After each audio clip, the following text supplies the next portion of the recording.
not MIA. You guys, no. Guys, I can't believe I've gone so long without posting a video. And so long is 3 weeks, almost. In the social media world, if you are a creator, which I am, even if I'm not popular, it's social suicide to go without such inconsistency, especially if you don't have a high amount of subscribers. Now, we're sitting at a pretty 105 subscribers, which I love.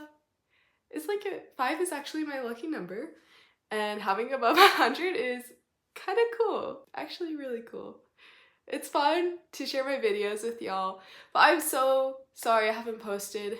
I think I mentioned in my last vlog that I had gotten a new job, and I want to use that as an excuse for me transitioning, and that is part of the reason. Also, it's just, I think, a lack of accountability and responsibility, a little bit of some ADHD, and being really, really tired from my new job. Not just the transition, but the actual work I do is tiring. But we're here, I'm back, and because I've been gone for so long, I am going to post 2 videos this week, 2 videos next week, so I hope you all enjoy it.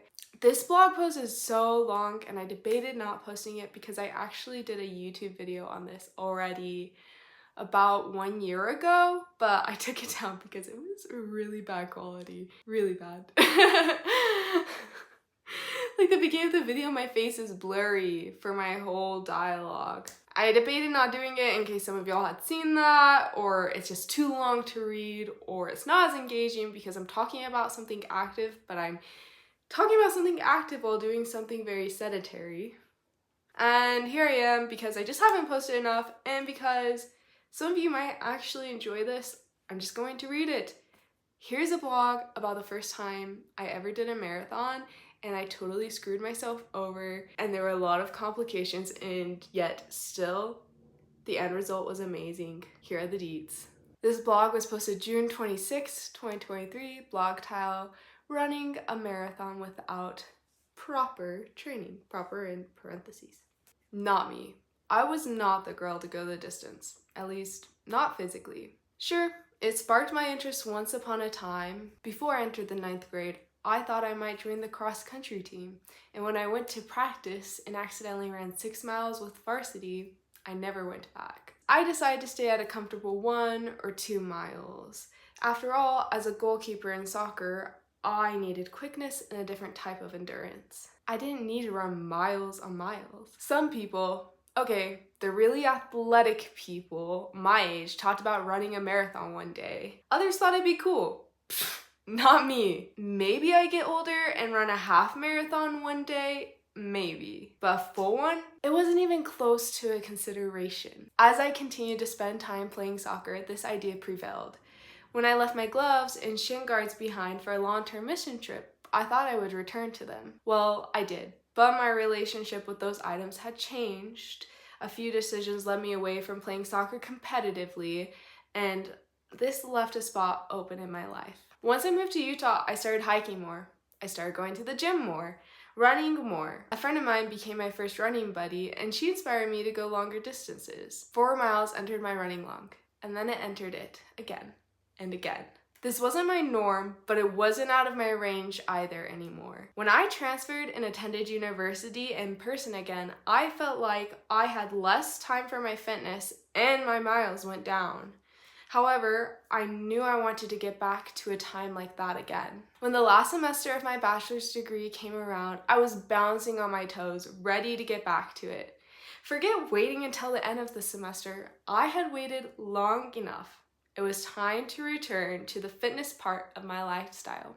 I decided I would finally do that half marathon, and I would do everything I could to get as fit as possible by the summer, while staying safe and healthy. This meant more time at the gym, taking another ballet class, and going all the way. All the way.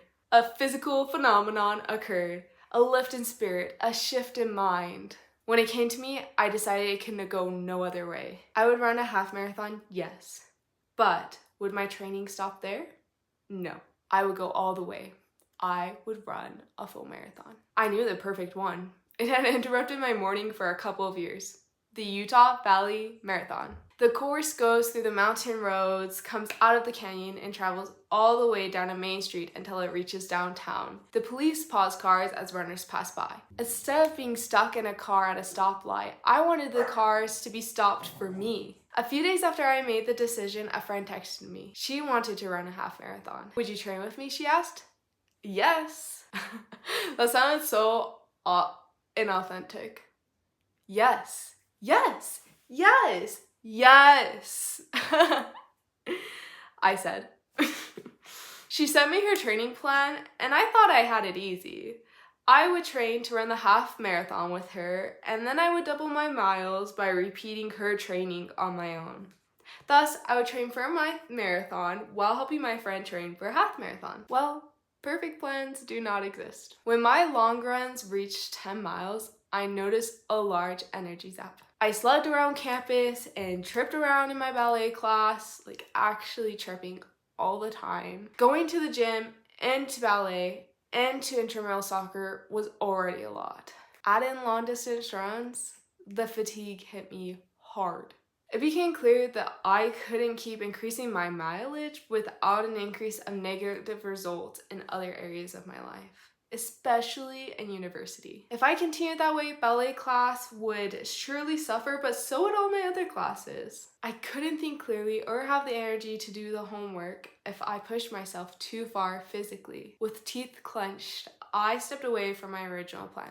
Instead, I dedicated myself to training for the half marathon, and after classes ended, I would squeeze in as much training as I could for my full marathon. I never took a proper look at the calendar. If I had, I would have noticed that by the time classes ended, I would be tapering for my half marathon. And by the time I ran my half marathon, I would be recovering and then tapering for my full marathon. When my half marathon came around, I ran the 13.1 miles, pushing myself through the desert hills of Moab. It was my first time running that length of distance. It would be the longest distance I would run before my marathon. A part of me tried to reason that it would be okay. Most of my half marathon was uphill. Most of the marathon would be downhill. I could run downhill. I knew the technique to minimize the strain that it puts on the body. Even though it's supposed to be harder on your muscles, I felt confident it would be more of an asset to me. Race day came. I woke up at 2 in the morning to catch the first of the 2 busing options available. I didn't want to risk missing the last one and getting left behind, because they will leave you behind, and you can't drive up there, so the bus left just after 3 in the morning. During the hour ride to the middle of who knows where, I closed my eyes and did my best to sleep. Our bus arrived at a farm. We had 2 hours left until the 6 a.m. starting time. In the gated area, there were porta potties, fire pits, and a few snacks. I'm a big fan of snacks, but I had already packed my own, so I nestled next to a flame with 3 people around it. As we talked, more people joined us, and by the end, we knew enough to know this. One of us had ran and qualified for the Boston Marathon already. 2 of us had ran the Utah Valley Marathon already, but they ran it slowly. 2 of us were newbies. If you can't tell by this point, I was in that grouping. This mixture of people helped ease my nerves. Did a lot of people around me look fit and prepared? Yes. But now I could see I wasn't surrounded by 100% elite athletes. And the lady who ran the Boston Marathon, she said she wouldn't do it again. Too long of a day. That helped the dreamer in me find comfort. If I didn't pull off a miracle and qualify, which yes, deep down, I wanted to qualify for the Boston Marathon. Hello? Cool. Again, if I didn't qualify, I could wait a year, or 2, or 10. When the clock struck 5:20 a.m., I pulled out my sunscreen. As I applied it, a booming voice sounded, "Time to collect bags. The bus will leave with the bags at 5:40. With all I still had left to do, time whizzed by. I rubbed in the sunscreen as quickly as I could. I removed all the important contents of my bag, my granola bar, my hydrating pre-workout, my running shoes, my safety pin, and my race number. Inside the duffel bag, I stuffed my sweatpants, hoodie, regular shoes, and now empty blender bottle, which I had chugged. the contents of. I thought that my bag might burst open. Why hadn't I worn my running shoes like everyone else? I could do nothing but regret and hope my contents didn't flow out on their journey home to the finish line. And luckily, they didn't. I said goodbye to my new friends, used the porta potty, and jogged over to the starting line. Well, in reality, I stood a yard or so away from it. I decided to begin the race with the pacer for the 4-hour time. A pacer is a person who guarantees they will finish the race at a certain time. They hold up a neon color sign for you to identify and follow them. And they volunteer, so it's really cool that they know themselves well enough to know, I can do this. I didn't plan to dedicate myself to following a pacer. Instead, I'd follow my own natural pace and relieve the pressure of having to do anything else, but finish the marathon by doubling the longest distance I had ever ran, 13.1 miles. I figured that was enough to worry about. The race started. I stayed with the 4-hour pacer, but as some of the downhill slopes increased in decline, I pulled ahead. I ran with a 3-hour, 50-minute pacer. People surrounded me, running in front, behind, and to the side of me. A couple of folks here and there stood outside of their houses, cheering us on. Horses washed and ran back and forth within their enclosure. The foals were particularly enthused seeing us herds of humans. The longer I ran, the clearer it became that the downhill would not go as steep as I imagined. It would not be the ascent I had hoped for. Soon, I dropped back to the 4-hour pacer. I started off at a pace too fast. It seemed like I never reached the first marker. Where was mile 1? Then I saw it. Mile 3. I had forgotten. The first marker didn't come until mile 3. This shot me full of hope. But I was also full of some other things. By mile 5, I used the porta potty and lost the 4-hour pacer. It was now up to me to decide how fast I would go. To conserve energy, I eventually decided to start walking at every aid station, which came every other mile marker, and I had heard a pacer suggest this to their group. I wish I could remember exactly when I chose to do this. It might have been mile 9, or it might have been right after the halfway point. Either way, around mile 16 I felt good, but I needed more breaks. I started to take walking breaks at every mile marker, and around mile 20, I couldn't make it to the markers nonstop anymore. Not a single part of my body or mind understood how I could make it through the last 6 miles. It seemed impossible. However, I knew this was primarily a mental challenge, not a physical one. Even if I didn't understand how I could do it, I chose to keep going until I crossed the finish line. To keep myself moving, I decided to run the duration of one song, pause my music for a short walk, and play my music when I started to run again. After a song or two, my left AirPod died. By mile 22, my right AirPod died. I was out of the canyon. I was on the main road, and it stretched so far that I could see the miles to come, which were about 4 left. The people around me had dwindled until it felt like everyone was gone. I needed something to keep me going. Without a plan, without a replacement for the music, I knew I wouldn't run again. My body had no reason to. I decided to run for 3 minutes and walk for 1. I'd count the minutes in my head and repeat this until I reached a spot about 5 blocks to the finish line, and then I would run nonstop to the end. The counting began. 1 Mississippi, 2 Mississippi, 30 Mississippi, 3 minutes, stop. The walk gave me time to breathe. When I had to run again, my feet wouldn't pick up the pace. My thighs couldn't carry me onward. Physically, no part of me wanted to run again, but I needed to. The minute passed, and I knew I wasn't near injury. I could do it. I leaned forward and threw myself into a running pace. It felt more dramatic than how it looked, I'm sure. A few runners appeared every once in a while. Each aid station that offered me half of a banana and half of an orange, I accepted. In the last 2 miles, I watched a woman and guy ahead of me. In the final mile, I watched the distance between me and these people decrease. I passed the woman. My 3 minutes almost ran up as I hit my non-stop mile marker. I could bail out and take the minute break, but I had already committed to running at this point. My feet kept moving. The distance between me and the guy closed. There were people surrounding the finish line, spectators. Only a few of them cheered. The rest were tired or preoccupied. I can't blame them. A lot of time had passed and our hobbling wasn't the most thrilling thing to watch.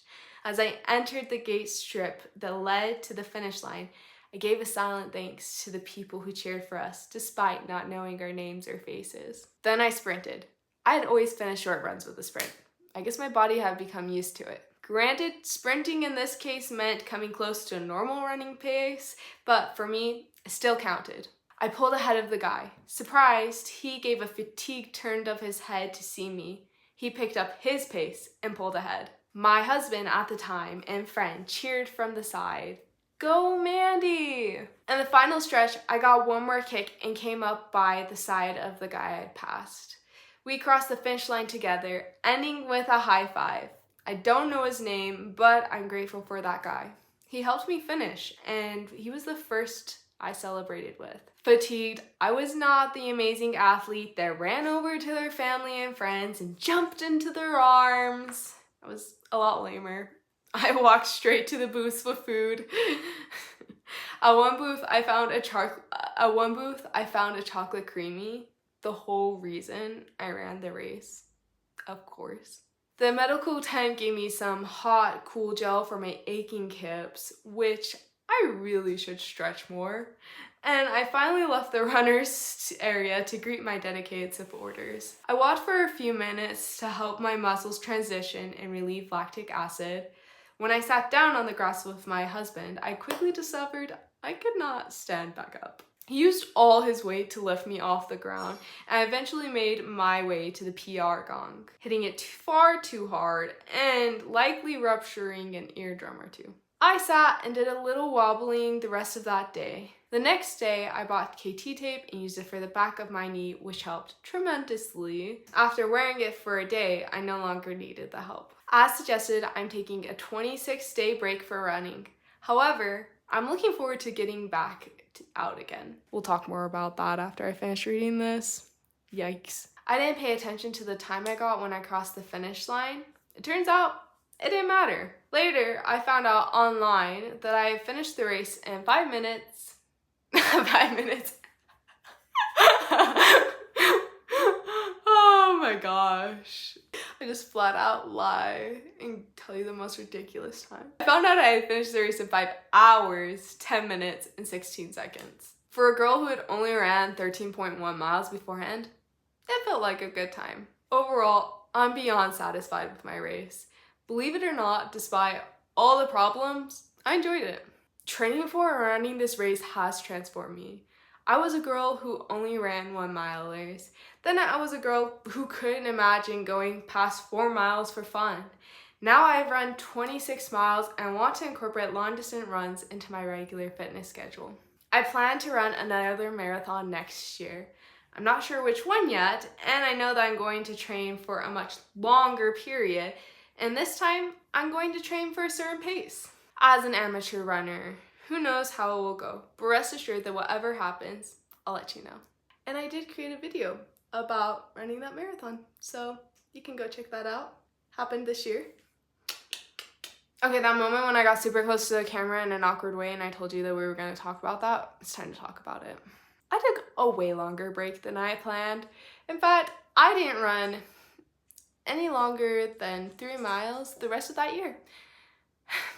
A whole 6 months I stayed under 3-mile runs, and I really didn't run that much. I really didn't go to the gym that much either. Here and there, but you know. I sabotaged myself a ton by not training properly. Yes, did I see the incredible things that my body can do, the incredible power that mind has? Yeah, I totally did. I also saw the consequences of fatiguing yourself with an extreme activity and then physically being repelled from that activity. There was an actual anxiousness I felt. And that happens to me now whenever I take long breaks from running. I just have a hard time. I, again, have not run longer than 3 miles since my marathon that happened in the summer. I'm doing better at keeping up with my fitness in other ways. And I want to actually run this time, where beforehand I did not feel a desire to run long runs anymore. It kind of disappeared in my break. But I'm just finding it hard to get myself out the door. Truly, sometimes that's the hardest part about running or any other activity that you're dreading, but you want to do, but for some reason you're dreading it too. It's the getting out part. When I came to my marathon this year, I actually didn't train for a certain pace as I said I would. I decided to just enjoy it for what it was. I had a lot of people I knew running it, which was really cool. And my body felt much better after it, much better during it. And I do plan to do another marathon next year. So yeah, can I explain this back and forth idea? No, but I do know I love it. I do know I will return to it. I do know that I'm no exception. There are a ton of stories out there about incredible things that people can do when they set their mind to it. And it's not just athletic things. So I hope for those who watch that whole thing that you can find some inspiration somewhere in there, because you can do incredible things. And thank you for watching. If you like seeing this type of content, let me know. I really appreciate the feedback. And have a good rest of your day, however long is left in it. If you're doom scrolling, it's time to go to bed. Bye!